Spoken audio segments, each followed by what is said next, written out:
There's no relevant comparison for what Shohei Ohtani is doing. He's a black swan. He's a unicorn. He is one of one. If so, then why did Aaron Judge overwhelmingly win the MVP? And more important for you and other business leaders, how can we learn from this public irrationality? Put that coffee down. Creators are leaders. Be careful what kind of leaders you're producing here. Helen, we're both in sales. Let me tell you why I suck as a salesman. They realized that to be in power, you didn't need guns or money or even numbers. You just needed the will to do what the other guy wouldn't. I'm not leaving. The show goes on.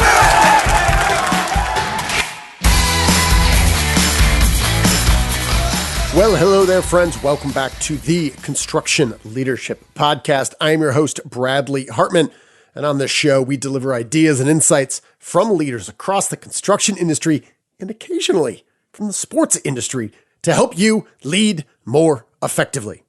This episode is brought to you by our friends at Capital One Trade Credit. If you're interested in growing your top-line revenue while decreasing risk, you would be interested in checking out Capital One Trade Credit. How, pray tell, might you do something like that? I would recommend you just Google Capital One Trade Credit. This episode is also brought to you by our very own 6-week construction Spanish program. If you employ or sell to or work alongside people who prefer to speak Spanish and you are interested in bridging that language gap specific to the construction industry, and you'd like to do that in under 15 minutes a day for 6 weeks, you would be interested in checking out our 6-week construction Spanish program. You can learn more by going to bradleyhartmanandco.com and at the top, select Learn Construction Spanish. All right then, friends, every now and then there is a situation, and there's been one that has developing for the last year or two that I've been keenly aware of. And it comes from the sporting world of baseball. And there was an extreme exclamation point that was put on this about 2 weeks ago when Mr. Aaron Judge of the New York Yankees won the MVP over Mr. Shohei Ohtani. And when that happened, and this event was not surprising, it was telegraphed, it was all but assured that Aaron Judge would dominate and win the MVP. However, I couldn't disagree more with this. Further, I believe this is an example of what happens when there is a true innovation. When we, as relatively intelligent people who can think for ourselves, we do not know what to do when we see something new and different and amazing. We struggle to understand what that means. And this happens in the sports world, and it happens within the walls of our own organizations. And that's what this episode is about. Is it about sports? Yes, on the surface, it is. However, I believe it goes much deeper than that. And I think it can challenge the way that you think about new things, whether it's a process, whether it's a product, or it's a person. When something new comes within your midst, how do you understand it and how do you embrace it? Or do we do what we naturally do oh so well, is we reject it and we explain it away? That's what this episode is about. And I encourage you to look beyond the sports reference here and think about this in terms of your own business. So without further ado, please enjoy this episode titled Misjudging Ohtani, the Black Swan Innovation in Baseball, and you. As always, thank you for listening. Shohei Ohtani is a black swan. Popularized by author Nassim Taleb's book with the same name, a black swan is a highly improbable event with 3 characteristics. Number 1, it is unpredictable. If 10 years ago, I described the idea of a Major League Baseball player who was among the best pitchers and the best hitters, and because this person was just an idea, also the fastest player in the league, you would have dismissed it as an impossibility. Maybe 50 years ago, but not today, you'd say. The game, it's too specialized now. There's too much individualized coaching from early on. And hey, do you know how hard it is to throw a 95-mile-an-hour fastball and at least one other dominant pitch for strikes consistently against professionals? And hey, that's the easy part compared to consistently hitting a round ball traveling at 95 miles an hour with a round bat. Think about it. It's impossible to be great at both pitching and hitting. Number 2, it carries massive impact. The single instance of someone like Shohei Ohtani shatters assumptions and myths about what is possible at the highest levels of baseball expertise. And number 3, after the fact, we concoct an explanation that makes it appear less random and more predictable than it actually was. Well, my friends, here we are. Shohei Ohtani recently earned only two out of 30 first-place votes for the American League MVP. 2 out of 30. If you haven't been closely following this unicorn named Ohtani, here's a quick recap. Arriving in America from Japan in 2018, skepticism abounded about Ohtani's potential to pitch or hit, let alone both at the same time, in Major League Baseball. He did do both and earned the 2018 Rookie of the Year award. In 2021, he earned the American League MVP. And this year, he was even better. As a pitcher, Ohtani finished 4th in balloting for the Cy Young Award, given annually to the league's best pitcher. As a pitcher, Ohtani won 15 games. He led the league in strikeouts per 9 innings. He led the league with 10 games with at least 10 strikeouts, and he had the 4th lowest earned run average, or ERA, at 2.33. If that sounds pretty impressive, it is. As a hitter, Ohtani was 3rd in extra base hits. He was 4th in home runs with 34. He was 5th in OPS, which is on-base percentage plus slugging, and he drove in 95 RBIs.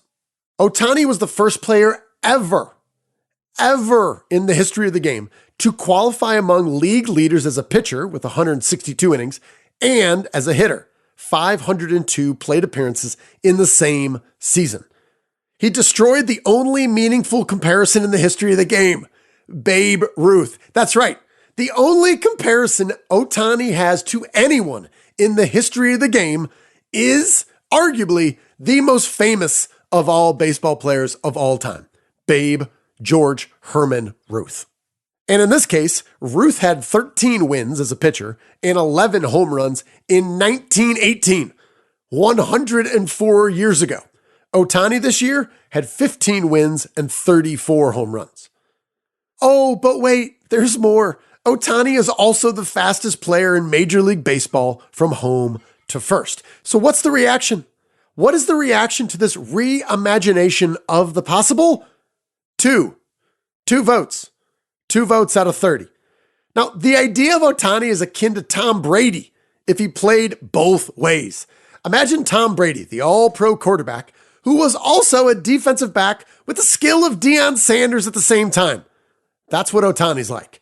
Or Ohtani would be like Sidney Crosby of the Pittsburgh Penguins, leading the league in scoring while playing goalie at the same time. And you'd say that's impossible. That's 2 different people playing 2 different positions. Exactly. That's the impossibility of Shohei Ohtani. So to make sure this is really clear, let's just forget sports altogether. So it's like baseball met Johannes Gutenberg. They witnessed the birth of the printing press, and then they gave a book manufacturing award to the monk who hand copied his last Bible 12% faster. All right, I trust that you get the idea. There is no relevant comparison for what Shohei Ohtani is doing. He's a black swan. He's a unicorn. He is one of one. If so, then why did Aaron Judge overwhelmingly win the MVP? And more important for you and other business leaders, how can we learn from this public irrationality? How can we use this explained away innovation as a lens to better understand the biases within our own organizations? Well, here are several reasons that explain why. Number 1, familiarity. Humans are good at like comparisons. We feel confident identifying bigger, faster versions of something else. And we've seen guys like Aaron Judge before, Cecil Fielder, Mark McGwire, Barry Bonds, and we are accustomed to celebrating these people in baseball. Outside of baseball, we have Shaquille O'Neal in basketball. We have Derrick Henry in football. And we have Eric Lindros in hockey. These are all supersized versions of something that came before. However, when we meet a black swan, we are forced to reconcile what was previously believed to be impossible. That is, we are forced to acknowledge we were wrong. And this is not easy. Smart people, especially, struggle to change their opinions and admit they are wrong when confronted with new information. Number 2, narrative. Humans are hardwired to emotionally engage with a simple story. And Ohtani's freak arrives from Japan and changes everything we've ever known about baseball is not a simple story. On the other hand, Aaron Judge does have a simple story. Maybe you've heard some talking heads say this recently. Aaron Judge refused a lowball offer from the Yankees. He bet on himself this season. Aha! Yes, it's an underdog story. And it's against the interminably dislikable Steinbrenner dynasty and a GM whose actual last name is Cashman. Everybody loves an underdog, even Yankees fans. In related news, the Yankees paid Aaron Judge $19 million this year. Only in New York City is the idea of an underpaid $19 million employee plausible. Number 3, branding. The Yankees are one of the most celebrated, enduring brands in the world. Suffice to say, the Angels are not. Past branding includes the California Angels, the Anaheim Angels, and the Los Angeles Angels of Anaheim. You can see the problem here. Major League Baseball is more profitable when the Yankees are successful. Number 4, success. The Angels aren't good. Ohtani has never been on a winning team in Major League Baseball. Over the last 5 years, the Angels are 52 games under 500. The obvious argument against Ohtani is this. Well, if he's so good, why don't the Angels ever win? And that is a fair question. First, there's poor management. Second, along with football and football, baseball is a weakest link in the chain sport. Your team's winning percentage is based more on who your weakest players are, not your best. For contrast, basketball success is dictated by your best players. Setting aside the unique dumpster fire that is the Brooklyn Nets, the teams with the best players in the NBA generally win the most. Number 5, competition. If anyone on the West Coast is worth talking about, it's the Angels' LA rivals, the Dodgers. The Dodgers have been dominant, in the regular season only, that is, for a decade. Number 6, geography. The West Coast bias in media is real. Games that start 3 hours too late on the West Coast are given far less coverage by national media. Variety. Avoiding boredom is a human need. We like to keep it fresh, even if that means rewarding lesser players for annual honors. It's the only reason Charles Barkley and Karl Malone won MVP awards in basketball during Michael Jordan's dominance, where MJ was the highest scorer and arguably the best defender every single year. Number 8, patriotism and PPF. There's an instinct to root for the home team, especially when the American in question seems nice, has a great smile, and is tall. Judge is 6'7", and tall people, they're the best. Given the choice between homegrown American talent like Aaron Judge, all rise, great name to boot, see branding from a few minutes ago, and the Japanese Ohtani, come on man, America, who do you think you were going to vote for? Fine, you say, then how did Ohtani win the MVP in 2021? Well, he deserved it because he's a black swan unicorn impossibility and because the runner-up was Vladimir Guerrero Jr., whose name sounds both Russian and Dominican at the same time. Relevant here to note, he was born in Canada. Also, never underestimate the PPF, the presidential preference factor. It's long been acknowledged that elections are often won when voters collectively choose who would they prefer to have a beer with. And the simple fact is that having beers with a translator present is more likely to be awkward. Number 9, chicks dig the long ball. Fact, Aaron Judge hit 16 more home runs than anyone else. How long are they going to worship this guy? Hey, we got Cy Young winners over here. Hi, Top. chicks dig the long ball. Number 10, nostalgia. As Aaron Judge homered his way near Roger Maris's American League record of 61 that has stood since 1961, the Maris family began attending every game, home and away, to see Judge break history. Now, every time Judge stepped to the plate, an announcer said, "This young man has captured the imagination of a nation, and the Maris family is intent on witnessing history," or some sort of blather along the lines of that. People love this stuff, and this is very closely tied to narrative, which we've talked about. What's the story? But this brings all sorts of nice emotions. Who doesn't like Roger Maris? Who doesn't like his family? Who doesn't like them rooting on this new Yankees hero? Everybody loves this stuff. And last but not least, why else would Aaron Judge win the MVP? Sales. Who votes to determine the MVP? News reporters. That's right. Not the players, not the coaches, not the opinion of the people who truly understand this the most. It's news reporters. And their job is not actually to report the news. Their job is to sell newspapers and banner ads. Aaron Judge, the tall, good guy underdog with a great smile who had a great season, is a human beatitwadi. What does that mean? That stands for because this is the way we've always done it. Aaron Judge is a walking personification of because this is the way we've always done it. We know how to identify and categorize and package and monetize and celebrate a guy like Aaron Judge. And sure, he deserves celebrating for his outstanding 2022. But Ohtani is something altogether different. He is foreign to us. Sports shine a very public spotlight on traits and behaviors that exist privately within other institutions.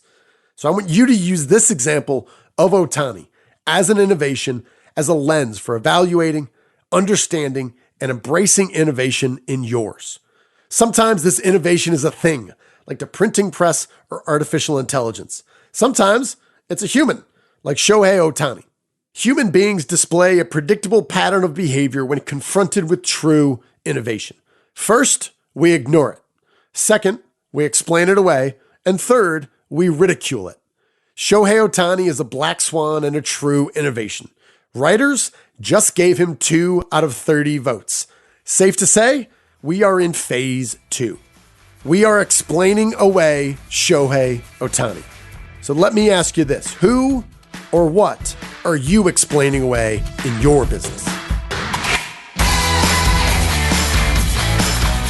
All right, friends, as always, thank you for listening. I hope you enjoyed this episode that allowed me to dive deep. And this was a couple years in the making as I've been watching with fascination at this human being, this innovation, this black swan named Shohei Ohtani, and how he's largely been ignored by the overall pop culture. And my belief is if he looked like Cody Bellinger and he grew up in Thousand Oaks, California, and we've known this kid since he was a freshman in high school, I think he'd be more popular than Aaron Judge and LeBron James and Serena Williams and Steph Curry combined. Why?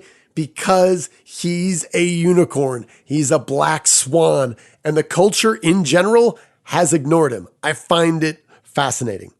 If you agree with me, or even better yet, if you completely disagree with me as a Yankees fan, you want to share your thoughts, I want to hear them. Feel free to reach out to me directly at bradley@bradleyhartmanandco.com. We want this to be the best podcast you listen to. So if you have ideas for future guests or topics or other things that you are seeing where human biases are running roughshod over rationality, don't hesitate to let me know. Again, bradley@bradleyhartmanandco.com. I want to thank our presenting sponsor, Capital One Trade Credit. If you're interested in growing your top line revenue while decreasing risk by making it easier for your customers to buy from you, check out Capital One Trade Credit. And if you're interested in bridging the language gap, learning to speak Spanish specific to construction to improve communication that people you employ, work alongside, or sell to, you would be interested in